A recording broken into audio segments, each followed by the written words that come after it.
Durante casi una década, Osama Bin Laden fue el hombre más buscado del planeta y al mismo tiempo el más invisible. No dejaba huellas, no daba órdenes directas, no hablaba con el mundo.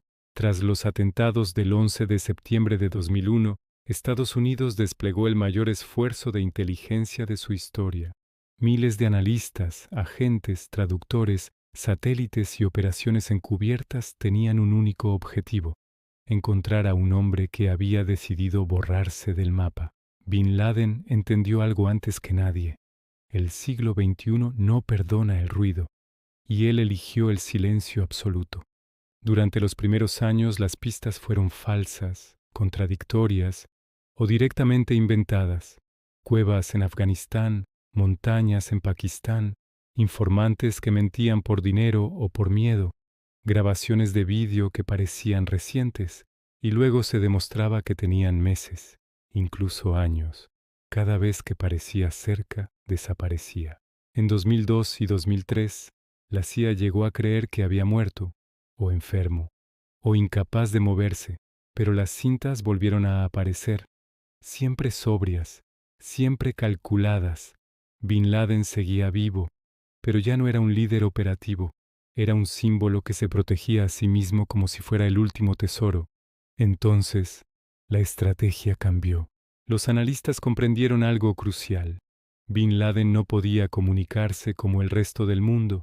No usaba teléfonos, no correos electrónicos, no radios. Todo contacto directo era una sentencia de muerte. Pero incluso el hombre más paranoico necesita algo esencial: un mensajero.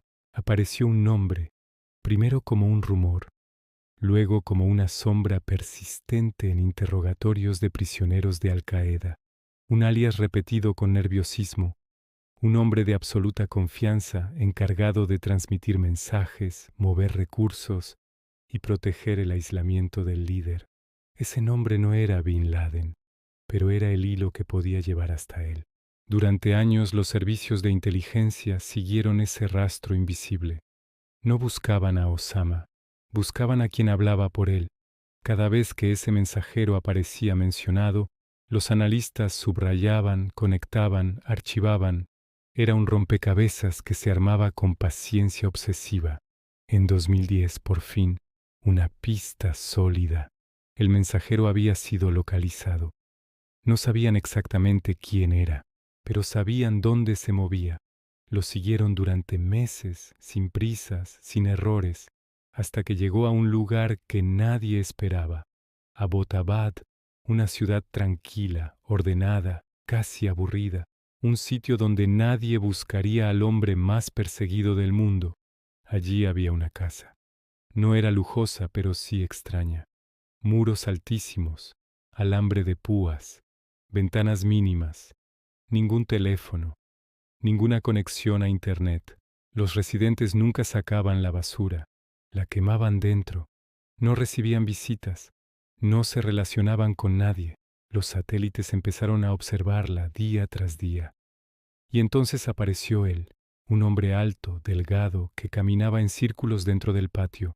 Nunca salía, nunca se mostraba al exterior. No había imágenes claras de su rostro, pero su forma de moverse coincidía inquietantemente con la de Bin Laden. Los analistas lo llamaron el paseador. Durante meses midieron sombras para calcular su estatura. Analizaron rutinas, horarios, movimientos. Cada detalle era diseccionado. No podían permitirse un error. Si atacaban y no era Bin Laden, el daño político y estratégico sería devastador. La información llegó al nivel más alto del gobierno estadounidense. El presidente recibió informes contradictorios. Algunos decían que la probabilidad era alta, otros que no era suficiente. No había una foto definitiva, no había una prueba irrefutable, solo indicios, demasiados para ignorarlos. La decisión fue una de las más tensas de su mandato. No informar a Pakistán implicaba violar su soberanía. Informarles implicaba arriesgar que la información se filtrara. El tiempo jugaba en contra. Si Bin Laden se movía, desaparecería de nuevo durante años, o para siempre. Se dio la orden. La operación se planificó en absoluto secreto. Un reducido grupo sabía lo que estaba a punto de ocurrir. Cada escenario fue ensayado una y otra vez. ¿Y si no estaba allí? ¿Y si había resistencia? ¿Y si algo salía mal? La noche elegida, el mundo seguía su rutina. Nadie imaginaba que la historia estaba a punto de cambiar. Los helicópteros despegaron sin luces. Cruzaron la frontera pakistaní sin ser detectados. El objetivo: entrar, confirmar, actuar y salir antes de que nadie pudiera reaccionar. Nada fue sencillo. Uno de los helicópteros tuvo problemas al aterrizar. El margen de error se redujo a segundos. Dentro del complejo la operación continuó. Cada habitación fue asegurada, cada movimiento calculado. Finalmente, en una de las plantas superiores lo encontraron. No hubo discurso, no hubo resistencia organizada, no hubo escape. El hombre que había desafiado al mundo durante una década estaba allí, en silencio, aislado, confirmado. La operación terminó en menos de 40 minutos. Cuando los helicópteros abandonaron Abbottabad, Osama Bin Laden ya no era un fugitivo, era historia.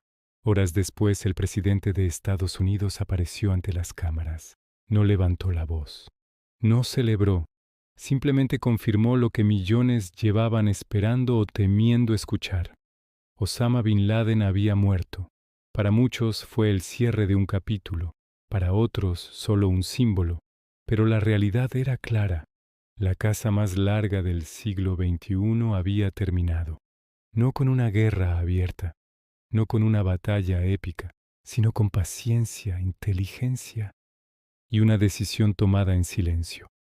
Porque al final, incluso el hombre que quiso desaparecer del mundo dejó algo atrás, una huella, y esa huella fue suficiente.